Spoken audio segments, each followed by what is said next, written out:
So friends, कैसे हो आप सभी।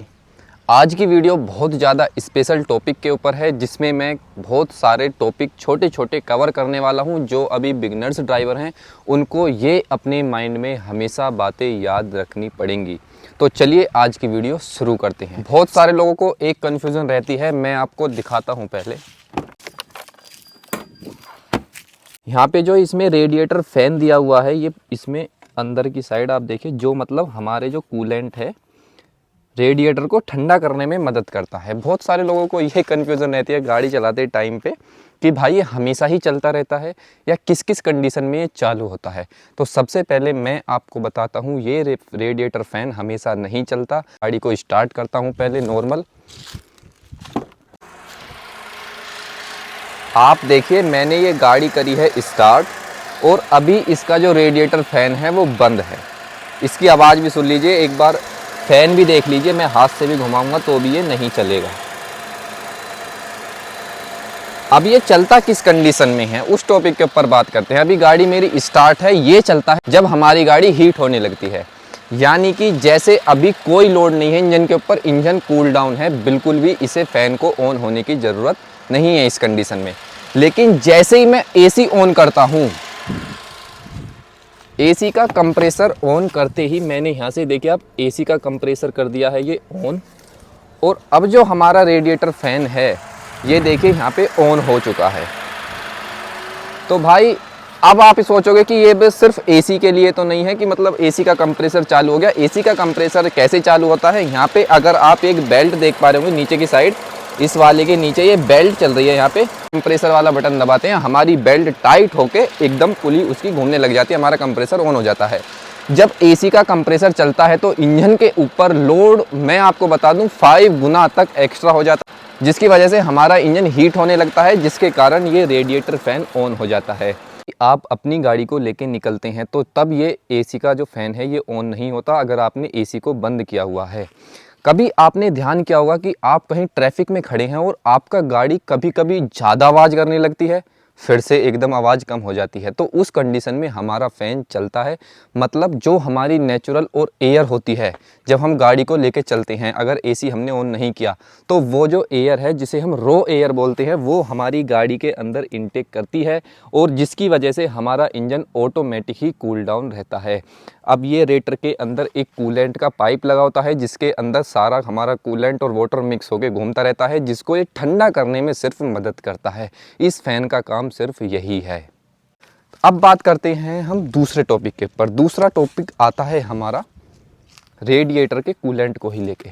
अब इसके अंदर आप देखिए कि ब्लू कलर का एक कूलेंट डला होता है इसके अंदर, जो हमारी गाड़ी के रेटर के अंदर, जैसा मैंने आपको बताया, वो पाइप्स लगे होते हैं। मैं यहाँ पे आपको फ़ोटो में दिख रहा होगा, इस तरीके के कुछ पाइप्स लगे होते हैं जिसके अंदर पूरा हमारा कूलेंट और वाटर मिक्स होकर घूमता है। सभी के माइंड में एक सवाल टिक टिक टिक करता रहेगा कि भाई अगर हम इसमें कूलेंट डालते हैं तो वाटर क्यों मिक्स करते हैं, और वाटर डालते हैं तो कूलेंट क्यों मिक्स करते हैं। तो इसका भी एक पीछे की साइंस है जिसे मैं आपको समझाने वाला हूँ। सबसे पहले आप समझिए, इसका जो रेशियो होता है वो होता है 50-50 का, मतलब आपका 50% वाटर 50% आपका कूलेंट। लेकिन जो हमारा कूलेंट हीट डिस्पेंसन करता है वो कम करता है वाटर के मुकाबले। हीट डिस्पेंसन वाटर के अंदर ज़्यादा होता है, जिसकी वजह से रेटर के अंदर घूम के हमारा इंजन कूल डाउन होता है। लेकिन कभी आप बाहर चले जाएं किसी बाई चांस कहीं रोड ट्रिप पे, मनाली या स्पीति वैली वगैरह, तो वहाँ पे 0 डिग्री टेम्परेचर आते ही हमारे जो वाटर है उसको बिल्कुल फ्रीज होने लगता है, मतलब उसकी बर्फ़ बनना स्टार्ट हो जाती है, जिसकी वजह से कूलेंट उसे रोक देता है। हमारी उसके अंदर बर्फ़ नहीं बन सकती पानी के अंदर कभी भी, अगर हमारी गाड़ी के अंदर कूलेंट है। अगर हम स्पेशली कूलेंट के अंदर डाल देंगे तो वो फ़्लो नहीं कर पाएगा, क्योंकि इसकी जो टेक्सचर है वो काफ़ी हार्ड होता है, वो फ़्लो नहीं कर पाएगा हमारे पाइपलाइन के थ्रू। अगर हम वाटर को चला देंगे तो कुछ टाइम बाद वाटर हमारा बॉईल हो जाएगा, जिसकी वजह से हमारी जो पाइपलाइन है उसमें रस्टिंग पकड़ना स्टार्ट कर देगी। तो यही कुछ बातें हैं, कूलेंट और वाटर इसीलिए मिक्स करा जाता है। आप 70% तक वाटर कूलेंट के अंदर मिक्स कर सकते हैं, कोई भी दिक्कत नहीं है।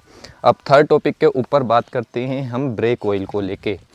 आप देखिए इसके अंदर ब्रेक ऑयल रहता है, इसमें वाइट कलर का ब्रेक ऑयल है, लेकिन इसमें रेड कलर का भी भाई डाल देते हैं। कोई कलर इसके अलग अलग तरीके के आते हैं।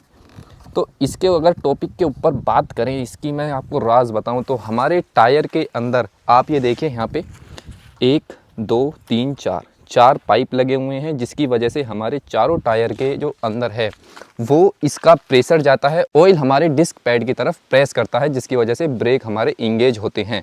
लेकिन एक चीज़ आती है इसके अंदर जिसे हम ब्लीडिंग बोलते हैं। ब्लीडिंग का मतलब अगर हमारी गाड़ी के ब्रेक्स प्रॉपर तरीके से वर्क नहीं कर पा रहे, मैंने बहुत सारे केसेस देखे हैं ऐसे, हमारी गाड़ी के ब्रेक हो जाते हैं थोड़े डिसबैलेंस, मतलब एक टायर का ब्रेक ज़्यादा लगेगा, इस वाले टायर का ब्रेक कम लगेगा, ब्रेक पेडल को दबाते ही गाड़ी हमारी एक साइड की तरफ भगती है या लेफ़्ट साइड की तरफ भगती है, तो वो दिक्कत ब्लीडिंग की होती है।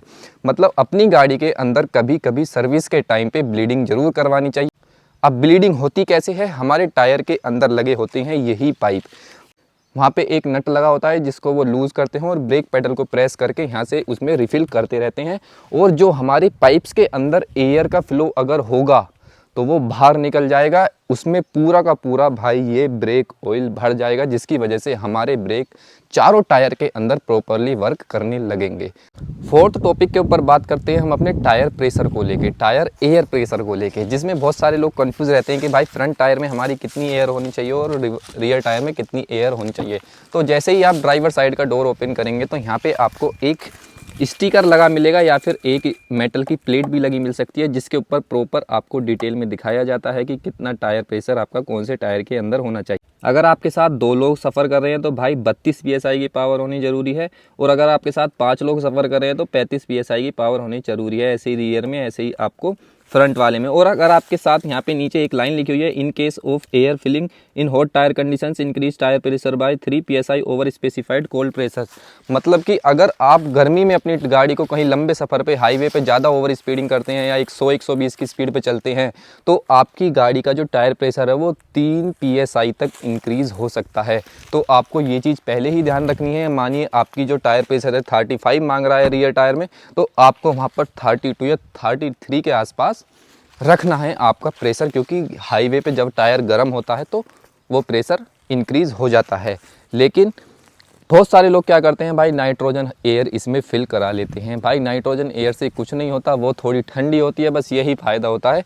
बाकी नॉर्मल एयर आप फिल कराइए, कुछ भी दिक्कत नहीं है टायर्स के अंदर। बात करते हैं हम फिफ्थ टॉपिक के बारे में। तो फिफ्थ टॉपिक हमारा आता है, जब भी हम सर्विस के टाइम पे जाएं तो हमारी जो सर्विस मैनुअल होती है, कभी आपने उसमें रीड किया हो कि अगर जो हमारा इंजन का जो ड्राई नट होता है, मतलब जिसको खोल के इंजन में से तेल बाहर निकाला जाता है, जो मोबी ऑयल होता है हमारा, उसको हर सर्विस पे चेंज करा देना चाहिए, क्योंकि उसका जो वॉशर है वो ख़राब हो जाता है, जिसकी वजह से हमारी जो ड्राई नट है उसके वहाँ से हमारा ऑयल लीकेज करना स्टार्ट कर देता है। तो आप उसको हर सर्विस पे चेंज करा दीजिए। ज़्यादा रुपए की नहीं आता भाई, 40-50 रुपये का सिर्फ वो नट आता है। अब बात करते हैं हम 6 टॉपिक के बारे में। तो 6 टॉपिक क्या आता है, कभी आपकी गाड़ी का टायर हो जाए पंचर, और मैंने फॉर एग्ज़ाम्पल ये वाला टायर अपना भाई खोल के बाहर निकाल लिया और मैं इसको लेके चला गया मैकेनिक के पास। मेरे जो भाई ये नट्स हैं वो यहाँ पे या नीचे कहीं पे रख के मैं चला गया, किसी बच्चे ने उठा लिया या फिर कहीं नीचे गिर के भाई गुम हो गए। तो उस कंडीशन में आप घबरा जाएंगे कि भाई मैं इतनी दूर से मैकेनिक से पंचर लगवा के लाया हूँ, लेकिन अब इस टायर को मैं कैसे फिट करूँगा। तो आपको मैं दिखाता हूँ एक चीज़। इसको लिकाड़ने के बाद सभी गाड़ियों में लगे होते हैं 1 2 3 4 नट, किसी किसी गाड़ी में भाई 5 नट भी आते हैं, जिनका टायर साइज़ या फिर जो बॉडी में बड़ी गाड़ियां होती हैं। तो इनकी वजह से क्या होता है, हमारा टायर फिट नहीं हो पाता। इस कंडीशन में आप क्या करोगे, सभी टायर्स में 1 2 3 टायर बचे तो एक एक नट आप उनका भाई खोल के ले आइए और यहाँ पे 3 नट यहाँ पे लगा दीजिए। सभी टायर्स में आपके पास 3 नट टायर्स में हो जाएंगे। मतलब आपको इमरजेंसी कहीं आपको पता है 10 20 50 किलोमीटर की रनिंग करने के बाद मैकेनिक की हमारी शॉप मिल जाएगी, तो वहाँ से आप 10-20 रुपए की चीज़ें नट लेके आप इसमें फ़िट कर सकते हैं। तो ये एक आइडिया मेरे दिमाग में हमेशा रहता है। अब एक नेक्स्ट टॉपिक आता है कि भाई जब हम सर्विस के टाइम पे जाते हैं तो हमारा जो इंजन है काफ़ी पुराना हो चुका है, जिसकी वजह से उसमें भाई काला काला साइड में मटेरियल काफ़ी इकट्ठा हो जाता है, जो हमारे इंजन के लिए सेफ़ नहीं है, सही नहीं है। हमारे इंजन की लाइफ इन चीज़ों से, छोटी छोटी चीज़ों से घटती है। तो एक इंजन फ्लश के नाम से एक लिक्विड आता है, 100-150 रुपये का आपको मार्केट के अंदर मिल जाएगा, जिसको हम डाल के इंजन के अंदर ही आपको ऑयल उसका नहीं निकालना, आप इस काम को घर पे भी कर सकते हैं, लेकिन आपको इंजन ऑयल नया डालना पड़ेगा, ये आप ध्यान रख लीजिए पहले ही। लेकिन सर्विस के टाइम पे कराएं तो ज़्यादा बेस्ट है। 10-15 हज़ार किलोमीटर के अंदर 100-200 रुपये कोई ज़्यादा बड़ी बात नहीं होती। उसको लिक्विड को अंदर डाल के 10-20-25 मिनट के लिए मतलब उस गाड़ी को स्टार्ट कर दीजिए जितना आपका मन है, थोड़ी देर के लिए। फिर आपके जो इंजन की सभी मटेरियल वहाँ पे चिपके हुए हैं अंदर की तरफ काले काले, सभी आपके रिमूव हो जाएंगे इंजन फ्लश के दौरान। तो ये एक बहुत अच्छी चीज़ है। नेक्स्ट टॉपिक भी हमारा टायर्स के रिलेटेड ही है। सबसे पहले मैं अपनी गाड़ी का जैक लेके आता हूँ।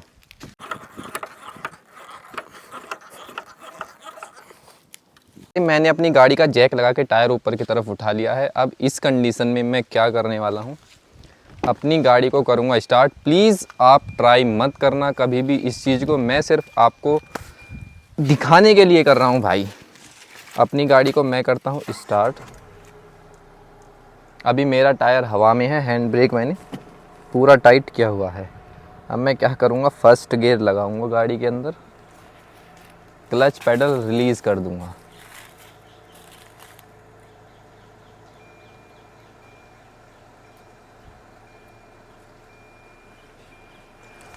भाई आप यहाँ पे देख पा रहे हैं कि ये हो क्या रहा है। अब यहाँ पे इसमें आता है ओपन डिफरेंशियल जिसे हम बोलते हैं। ओपन डिफरेंशियल काम कैसे करता है, जैसे ये है, आप देख रहे हैं उधर वाला टायर नीचे से ज़मीन पे टिका हुआ है भाई। मतलब ओपन डिफरेंशियल इस तरीके से काम कर रहा है कि जितनी भी गाड़ी के इंजन के अंदर पावर है तो इसी में ही भाई पूरी पावर गिरा है भाई। अब इसको तू ही चला। अब कभी हम चढ़ाई वगैरह पे भाई अपनी गाड़ी को लेके जाते हैं या रेत के अंदर लेके जाते हैं तो हमारी गाड़ी इसी तरीके से फंसती है, क्योंकि अब उधर वाला जब तक टायर जान नहीं लगाएगा तब तक हमारी गाड़ी आगे की तरफ नहीं बढ़ेगी। अब DSG आता है शायद मेरे हिसाब से टोयोटा हाइलक्स के अंदर, या एक आध गाड़ी और होगी जिसके अंदर DSG आता है। लेकिन यहाँ पे मैं एक और डिफरेंशियल की बात करता हूँ, MLD आता है, मैकेनिकल लॉकिंग डिफरेंशियल, जो हमारी थार वगैरह या फिर किसी ऑफ रोडिंग गाड़ी के अंदर आता है। वो क्या करता है, जैसे आप मानिए एक टायर चल रहा है और उधर के टायर तीनों भाई बंद हैं, अगर उसमें हम MLD को इंगेज कर दें ना तो इतनी देर में गाड़ी के अंदर तीनों टायर, मतलब जिस गाड़ी के टायर को ताकत चाहिए उसी टायर को यहाँ पे फोर्स मिलेगी और हमारी गाड़ी इतनी देर में आगे की तरफ भग जाएगी। सभी जो फ्रंट व्हील ड्राइव कार्स आती हैं ये हमारी सिर्फ ओपन डिफरेंशियल के ऊपर चलती हैं। सो आई होप आप लोगों को ये वीडियो पसंद आई होगी। पसंद आई तो प्लीज़ लाइक बटन के साथ साथ सब्सक्राइब बटन दबाना बिल्कुल ना भूलें। आपके कोई मन में अभी पर्सनल क्वेरी बची हुई है, प्लीज़ आप इंस्टाग्राम पे जाके मुझे डायरेक्ट मैसेज कर सकते हैं, वहाँ पे बता सकते हैं कि किस टॉपिक के ऊपर वीडियो बनाना चाहिए।